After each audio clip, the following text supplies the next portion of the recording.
लाल नदी नाले कडेला बाजूला ते सुद्धा त्याच्यामध्ये शेतकरी आले पाहिजे. आता आपण खूप पाण्याचा एक फळबाग होता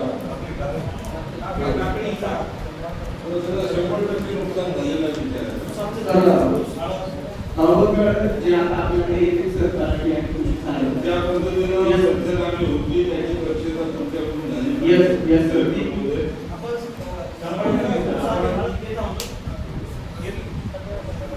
ऊसाची हळदचे सुद्धा घ्या.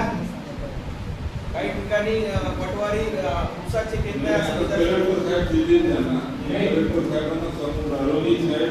कोणत्याही नुकसानग्रस्त शेतकऱ्याच्या पिकाचा पंचनामा सुटणार नाही याची दक्षता प्रशासनाने घ्यायची आहे. सगळ्या लोकप्रतिनिधीजवळ जर बोलत लोक आले की असं झालं तर आम्ही महसूल कृषी यांना जबाबदार धरू. जसं आता महागाव तालुक्यामध्ये माझ्या माहितीप्रमाणे जे काही हेक्टर खरीप हंगामाचं क्षेत्र 6210 हेक्टर दाखवलं आहे आता या चार्टमध्ये.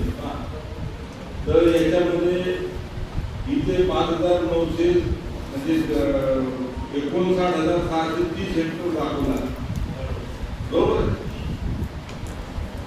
आता शासनाला नियुक्ती करून किती क्षेत्र तुम्ही कळवलेलं आहे हे काही याच्यावरून बोध होत नाही. 59,000